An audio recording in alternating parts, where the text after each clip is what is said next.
Okay, so today we're going to cover Chapter 1, Section 5B, and today we're going to be solving equations with complex numbers. So when we're solving the complex equations, we're going to be solving using the even root, which is the square root method, completing the square, or quadratic formula. So essentially, Section 1.4 all over again. The only difference is after you do the quadratic formula or complete the square, what's going to end up under the radical will be a negative square root, and then you're going to end up with an I in your answer. So that's the only difference from what you did on the test till now, is now we can evaluate the negative square roots. So let's just do some examples.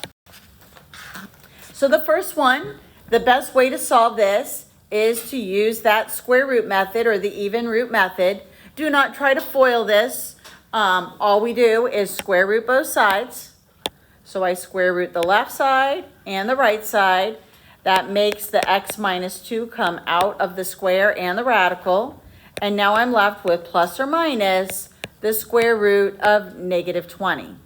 Well, negative 20 isn't simplified. I got to break that down. So once I break down the square root of the negative 20, I could start with negative 1 and positive 20, but then I got to still break down the negative 20. I could do 4 and 5 or 2 and 10, and then this ends up coming out as a 2i square root 5. So now I have x minus 2 plus or minus 2i square root 5, and now just add the 2 to the other side. So x is equal to 2 plus or minus 2i square root 5. Now, when you're doing the homework tonight, they're going to ask you to pull it apart and separate your answers with a comma. So what it's going to tell you to do is do 2 minus 2i square root 5, comma, 2 plus 2i square root 5. So you're going to enter them both in and separate them with a comma.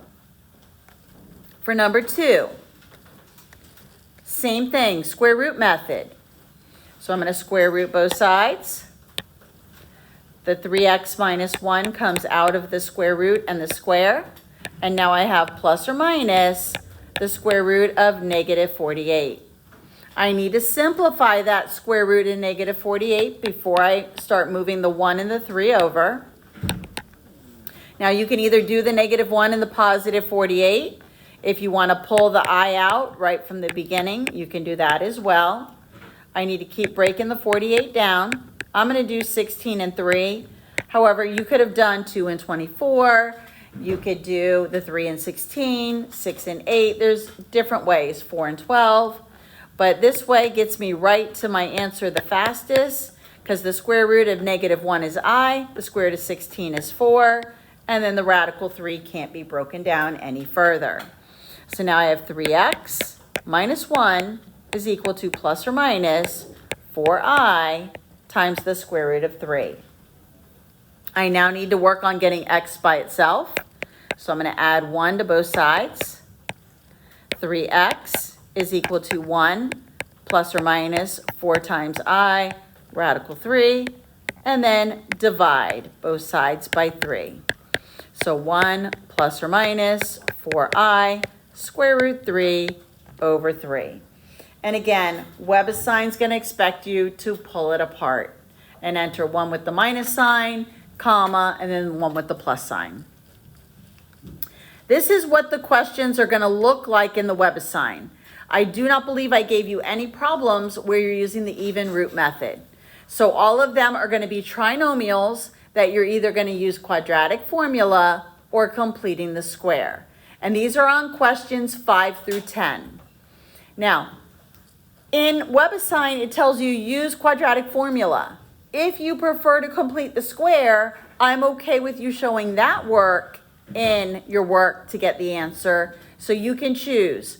All the questions 5 through 10, you can either complete the square or quadratic formula. None of the questions can be factored, so you have to use those other two methods. I'm going to do this problem both ways. I'm going to do it using completing the square, and then I'm going to do quadratic formula. So let me go ahead and do completing the square first. So remember, take your problem. It's already got a 1 in front of x squared. I need to move the constant to the other side. So I'm going to leave a blank space and then move that constant. And now I take the b term, divide it by 2. My b term is 1. 1 divided by 2 is 1/2. I square it. And what I'm going to add to the other side is going to be positive 1/4. And then in here, I'm going to put the 1/2 squared.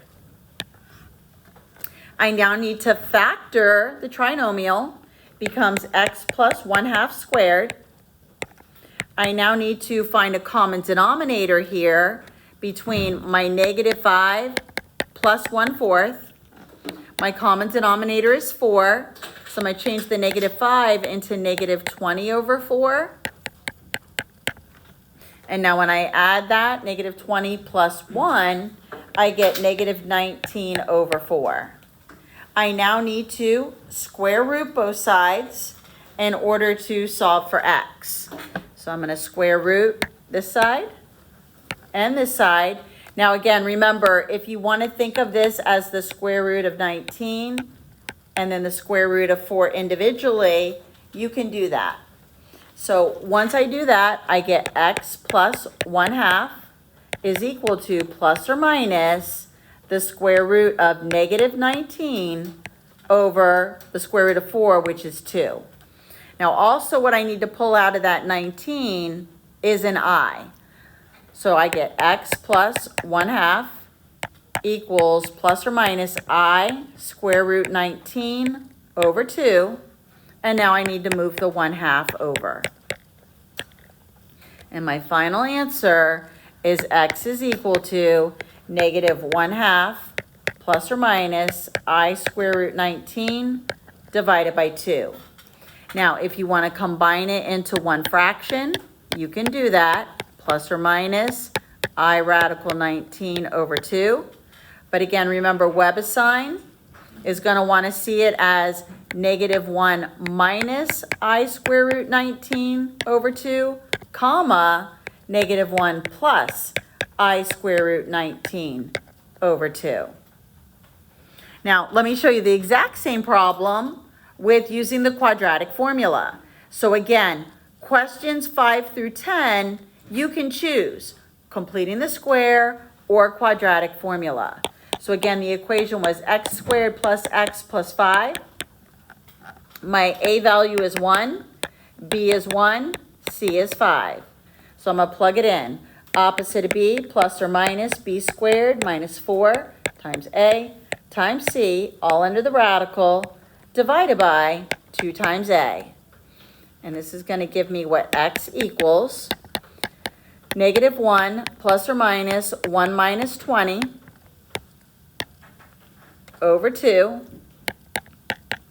1 minus 20, -19 over 2.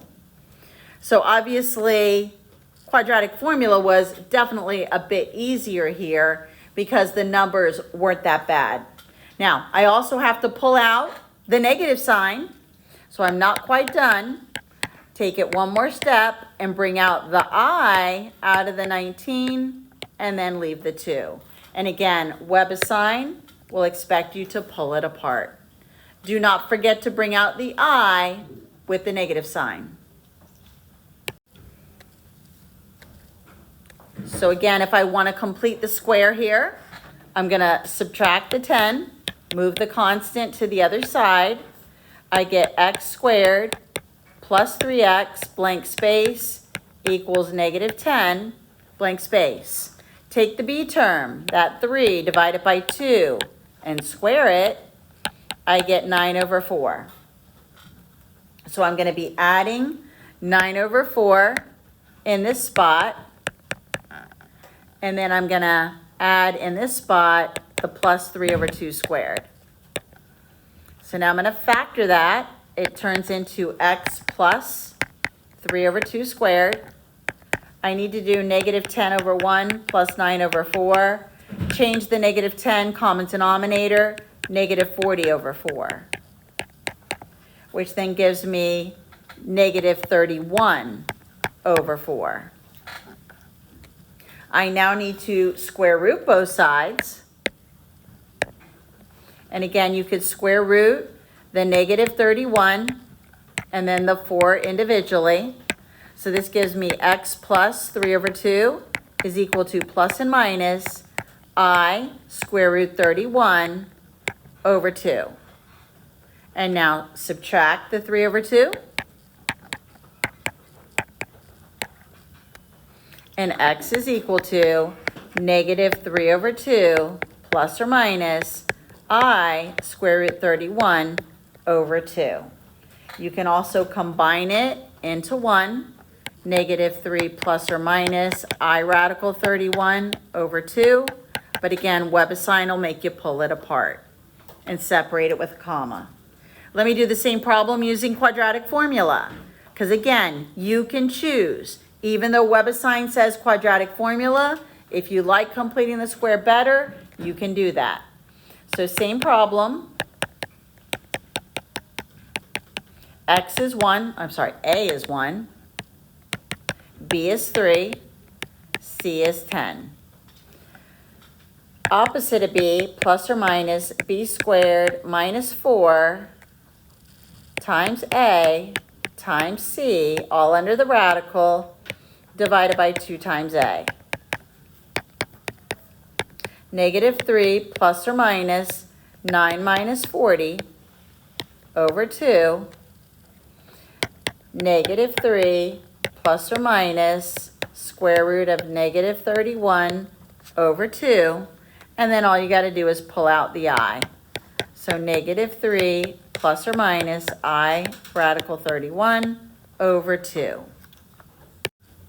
All right, so for number 5, remember this is something that cannot be factored. There is no way to factor the sum of 2 squares, but I can solve this using the square root method. I'm going to subtract 25 from both sides. X squared equals negative 25, and now I apply the square root. So then I end up with x is equal to plus or minus 5i. Number 6. I'm just going to go ahead and do quadratic formula. Seems to be a lot faster. My A is 1, my B is 2, and my C is 9. So again, let's plug it in. Opposite of B, plus or minus B squared minus 4 times A times C. That's all under the square root. And then 2 times A. I'm going to go ahead and do 2 squared minus 4 times 1 times 9 is negative 36 over 2 times 1. 4 minus 36 is going to give me negative 32. So now I have negative 2 plus or minus the square root of negative 32 over 2. Do not be tempted to cancel those 2's yet. We have to break down the square root of negative 32 first. So if I do my factor tree for negative 32, negative 1, positive 32, and then 32, I'm going to do 16 times 2. And now I get I, 4, and radical 2. So now I've got negative 2 plus or minus 4i square root 2 over 2. Now I can simplify. I can divide this by 2 and this by 2. So my final answer here is negative 1 plus or minus 2i radical 2. And again, WebAssign will want to see negative 1 minus 2i radical 2, comma, negative 1 plus 2i radical 2.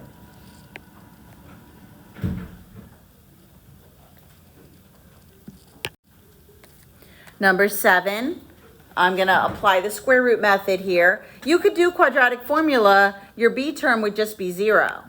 But let's go ahead and move the 9. I think the square root method would be faster. Isolate the square term, so divide by 25 first.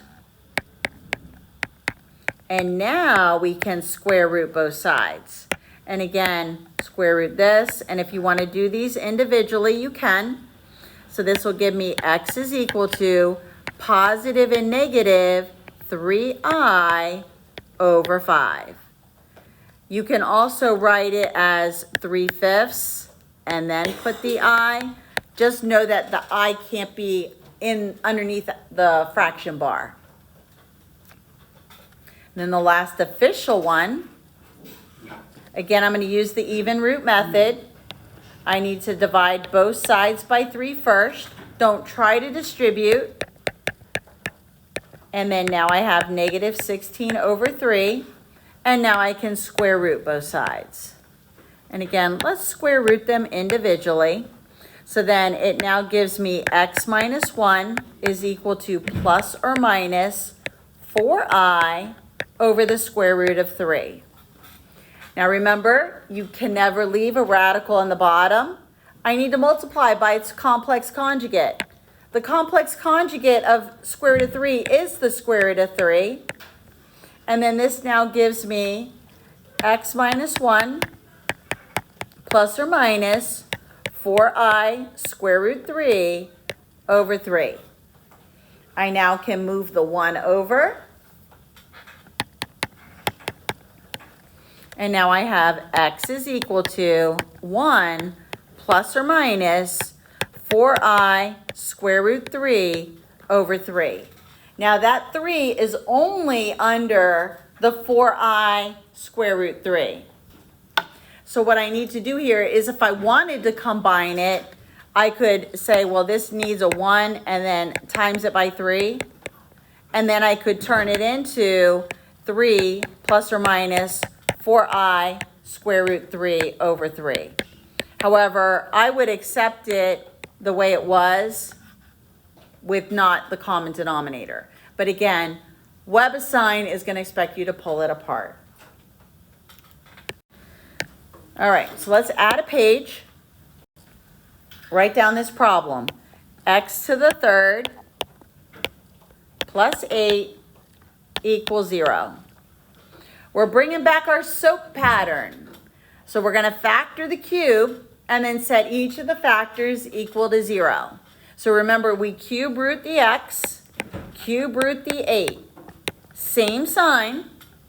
Then the next trinomial is formed by squaring the x, opposite sign, multiply the x and the 2, always positive, the AP, and then square the 2.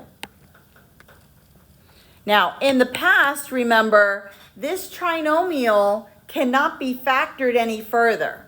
However, we can solve it now because we know how to do negative square roots, and we can use the quadratic formula. So this answer is actually going to have one real solution and 2 imaginary. So the real solution is going to be found by solving the binomial. And I get x equals negative 2. And now for the trinomial, I'm going to either use quadratic formula or completing the square. So my a is 1, b is negative 2, and c is 4. I'm going to plug it into the quadratic formula. B plus or negative b plus or minus b squared minus 4ac, all under the radical, divided by 2 times a. Now doing this is going to give me my 2 imaginary solutions. So I get 2 plus or minus 4 minus 16. 4 minus 16 is going to give me a negative 12. Do not simplify the 2's yet. We got to break down the radical first.